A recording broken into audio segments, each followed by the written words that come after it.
Laugh, and the world laughs with you. Cry, and I'll give you something to cry about, you little bastard. Jeff Goldblum said that, and I'm saying this. Welcome to High and Low.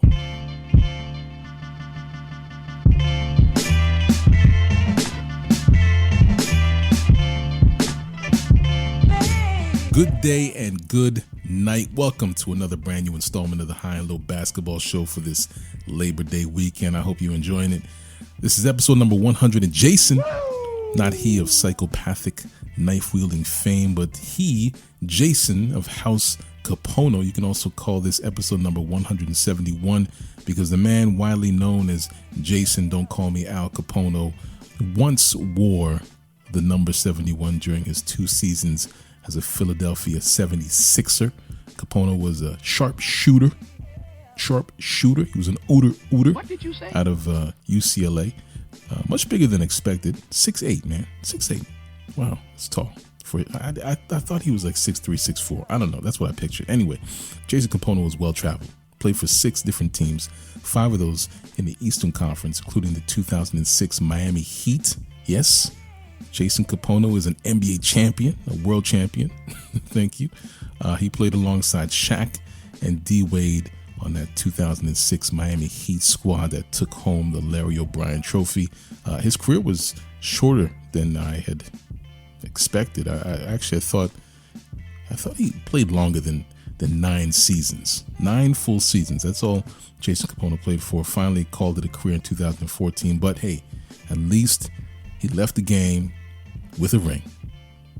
Anyway, welcome to the High and Low NBA show. My name is Ike Amaechi. Around here, we live by a principle governed by the high and low lives of the world, which means we talk about basketball, especially and specifically the NBA, and we talk about it at any time, anywhere, north, south, east, west, high, and low. This week on the show, brevity is a soup of the day. As I've mentioned before, we switched it up to a summer programming schedule for the High and Low NBA show, which means you get a regular, larger group conversation every other week with the shorter solo pods in between. And this is one of those shorter solo pods, but believe me, there's plenty to fit into this one. On this episode, I'm flying back to Love Hate Island, where I'll share what I love about basketball and what I hate about basketball right now at this very moment. I have a question from a listener that will give me a chance to talk about these American boys running up the points in the FIBA World Cup. I want to talk about the hype and the hope in these hoopers. Anthony Edwards, he's been enjoying that spotlight, but he's had to share it with a guy I'm still trying to figure out. Austin Butler, or Austin Reaves to his fanboys. What are you talking about? What do you mean by that? Some people are calling this version of U.S. men's national basketball, they call it a B or C team, even though, it's a roster of really good basketball players. Anyway, I'll get into those details later, but I'm just trying to figure out how players like Austin Reaves, Walker Kessler, and Bobby Portis find themselves amongst the best of the best to represent their country in the Worlds or the Olympics. I don't know. Anyway, I'm going to talk about that. I'll figure it out in real time. I'm going to talk through it. I'll take you with me as I process this whole situation. Anyway, stay tuned for all of that. Don't want to miss it. Before we lock in, let me check in. Oh, hi. Thanks for checking in. I'm still a piece of garbage. Yes, he is. Listeners, thank you for joining me for another installment of the High and Low NBA show. Another week, another episode, more NBA. So, of course, more High and Low. This week in NBA history, Bron pulled a Matt Barnes and knocked Derek Fisher out. On September 8th, 2020, we were in the belly of the NBA playoffs. Yes, the bubble tournament. That was such a crazy time. This year was, this year we're looking forward to the start of the new season. But at this time in 2020, we were watching Game 3 of the Western Conference semis, and we watched the Lakers of Los Angeles claim a 112-102 win over the Houston Rockets. LeBron led all scorers with 36, while James Harden and Russell Westbrook combined for 63 points on the Rockets side. The win gave LeBron 162 individual career playoff victories, surpassing Derek Fisher. That's right, he knocked him off his perch. Derek Fisher had previously held down that number one spot. The Lakers of Los Angeles would make light work of the Rockets, winning the series in 5 games on their way to their 17th championship. 17 titles. Anyway, that's a little something for the NBA history nerds. Things are certainly happening in the NBA today, so let's talk about it. Let's talk about something important. I have a question from Shelly in Orange County, California. Shout out to Orange County. Shout out to the OC. I remember that show. That was a good show. I can still hear the theme song in my head, that piano lick. Anyway, I digress. Shelly's question is this. I've been trying to watch the FIBA World Cup, and the games have been surprisingly entertaining. I like how competitive the Canadian team has been. Shout out to them. And the U.S. has looked good, even though I questioned the selections earlier on. Where would you rank this U.S. team among the other U.S. teams since the 2000 Olympics? But goodness gracious, this is a great question, Shelly. Thank you for sending it my way. First of all, I have to agree that the World Cup has been fun to watch. You know, I wish I was able to watch more games, but 9:30 on a Wednesday morning, that's not an option for me. Can't do it. But I wish I could watch more. But from what I have watched, yes, I would definitely agree. It's been very entertaining. I agree with Shelly. Canada has been real fun to watch. Shai Gilgeous-Alexander, such a star. You can see how he's grown, not only as a player, but as a leader. You know, he's clearly the maestro of this team, and it would have been special to see him and Jamal Murray messing around in that backcourt. But we might get to see that next summer in the Olympics. But this is a good team. This is a good squad. Possibly the strongest the Canadians have looked in any international competition, maybe ever. But I don't know. That's a testament to the growth of the Canadian basketball program. You know, you're seeing more Canadians not only featured on NBA rosters, but playing significant roles on good teams, if not a central role. I don't know. It's only up from there. Wait for it. Team USA, on the other hand, I shouldn't say other hand because I'm not about to say anything bad. I mean, they've been fun. It's been fun to watch. They've been predictably strong, and I think that's it right there. It's just been predictable, right? They're supposed to be good. Anthony Edwards he stood out from the rest, I think, you know, at least in my opinion, despite all the Austin Reaves hype. More on him in a moment. Yeah, this is a well-balanced team. You know, I don't think they have an MJ, a LeBron, a Steph, or a Kobe equivalent. It's just a deep roster of talented basketball players, you know, above average, which should be enough to medal, if not grab the gold. The thing that has me scratching my head is just the bottom of the roster. You know, the inclusion of, say, Walker Kessler, Bobby Portis, Austin Reaves. Because here it comes. Here it comes. You know what? I'm going to save that rant for the next segment when I'm on Love Hate Island, because I do have thoughts.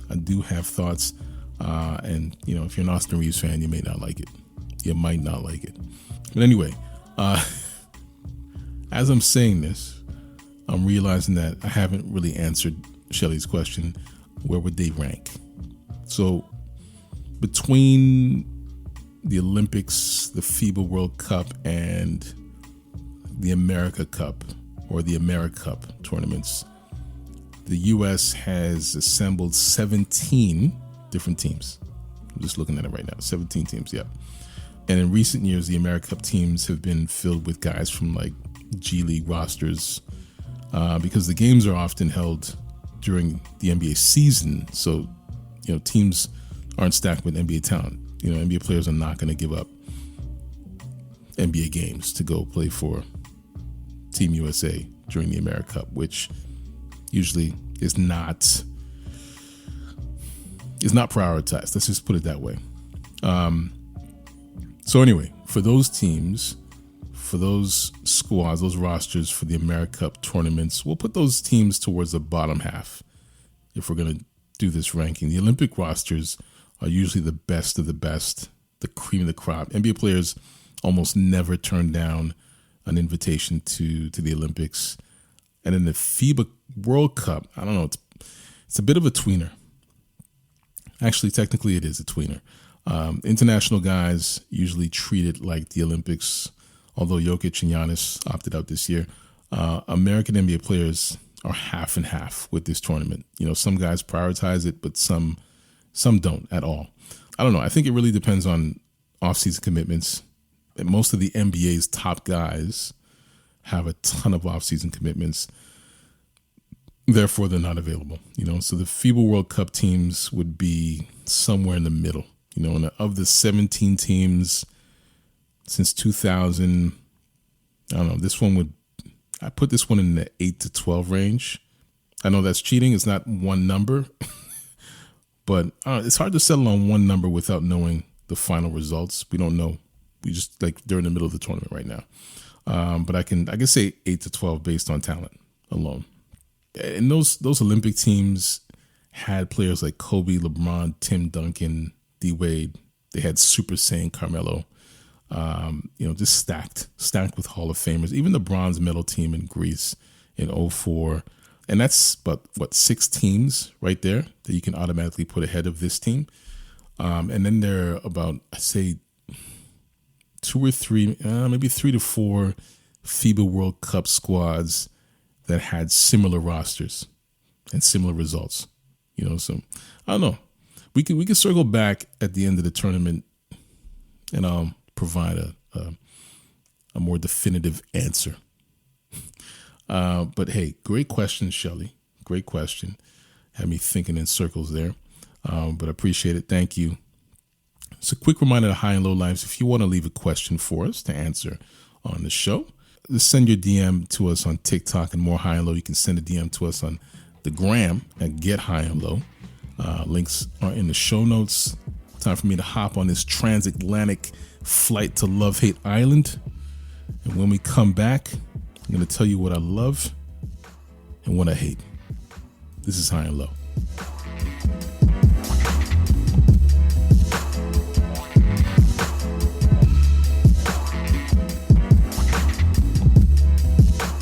This moment is brought to you by High and Low listeners.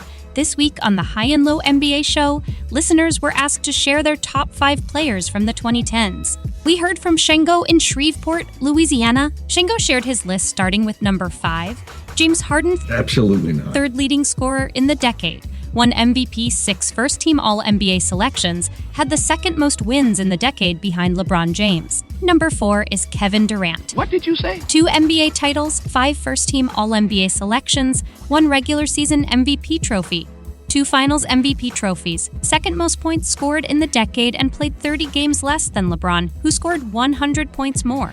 You can do the math. Wow. Number 3 is Kawhi Leonard, 2 championships for 2 different teams, beat the Warriors, the best team of the decade, 2 finals MVP trophies, 2 first-team All-NBA selections. It won the 3 most clutch shots of the decade and ended the Jimmy Butler era in Philly. Well, that's a great point, Mark. Number 2 on Shango's top 5 list is Steph Curry. This was peak Steph. 3 championships, 2 MVPs, 3 first-team All-NBA selections, most three-pointers, best player on the decade's best team. Now, who can argue with that? Robert! And the best player of the decade, according to Shango, is LeBron. This was LeBron at the peak of his powers. 3 NBA titles, 3 finals MVPs, 2 league MVPs, 8 first-team All-NBA selections, most points scored during this period. Thank you for sharing this great list, Shango. Let's get back to the program.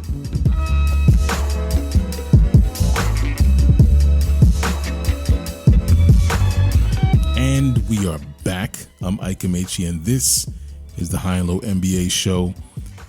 I finally arrived. We're on Love Hate Island. The weather is balmy. It's not too humid. It's calm. At least on one side of the island. On the other, I hear it's a bit blustery. It's a bit chaotic.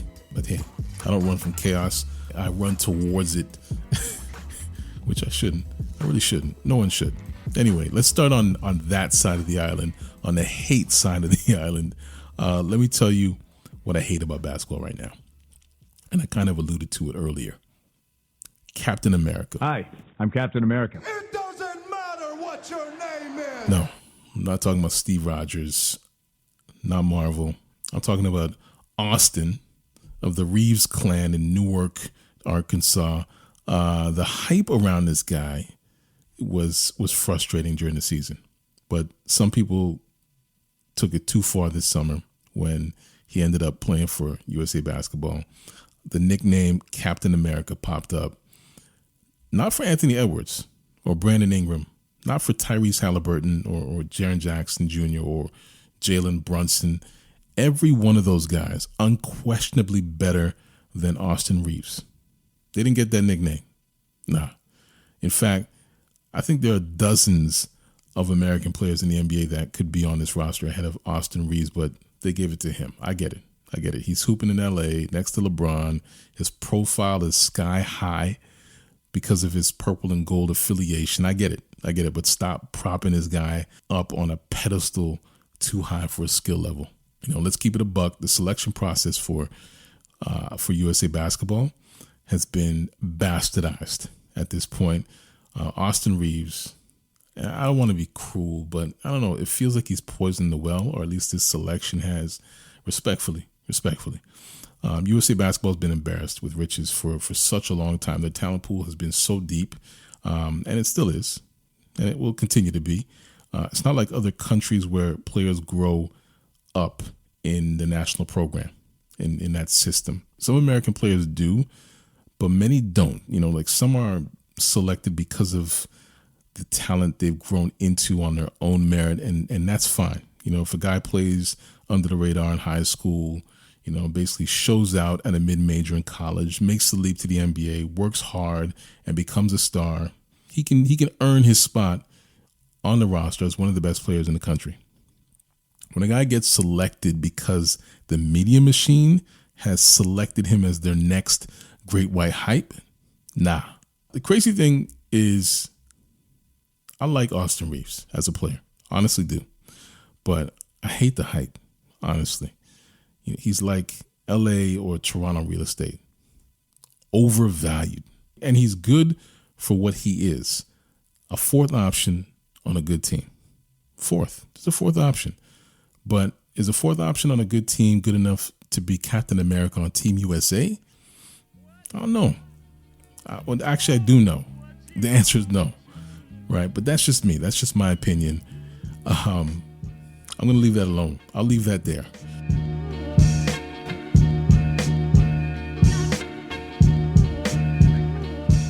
All right, you guys, what's next? Let me jump to the calm and balmy side of the island and let you know what I love.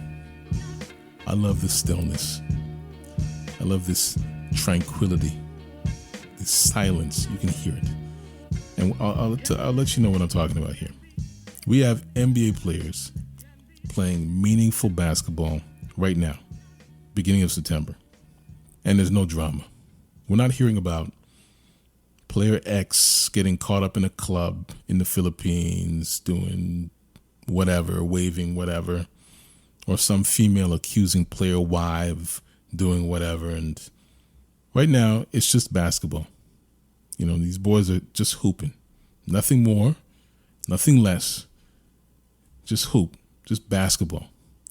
And it's been such a breath of fresh air, such a departure from what we get during the NBA season. And I don't know. Let's hope that the NBA season can be this calm, this tranquil. But I'm not going to hold my breath. That's not what the casuals want. The media loves these stories. And I keep saying the media because technically we're part of the media, but I don't know. It's just nice to just be able to just watch basketball and not have to talk about anything outside of that. But that's what I love. That's what I love right now. Anyway, like I said, brevity is a soup of the day. Keeping it short. I need to get off this island, get back home so I can get my kids ready for the new school year. Why the f*** I can't shoot 3-point shots? That brings us to the end of this episode of High and Low. Hope you enjoyed this one. Anyway, feel free to share your thoughts on my opinions on these takes. You know what? You can leave them in the review. and drop that rating in there afterwards. 5 stars. Makes it easier for others to find the podcast, and we expand this high and low community. Anyway, subscribe to High and Low anywhere you find podcasts. Make us a part of your weekly routine. You know where to find us. We're on Instagram, TikTok, Twitter, YouTube. Links to those are on the show notes. Once again, the music you're listening to right now, that is by Live of the Enjoy Music Group. You can find Live on Twitter and on Instagram at LYVE. I keep saying Twitter X, but you know what I'm saying, X. Anyway, additional music is by Sonny Rockwell of The Goodness. Can't find that guy on any of those platforms anywhere. Doesn't matter if you call it X, Twitter, nothing. He's not on there. Sound design is by Vonn+Abrahamm. This is a Vonn+Abrahamm podcast, just in case you didn't know. I'm Ike Amaechi. Thank you for listening to High and Low this week, and I'll talk to you next week.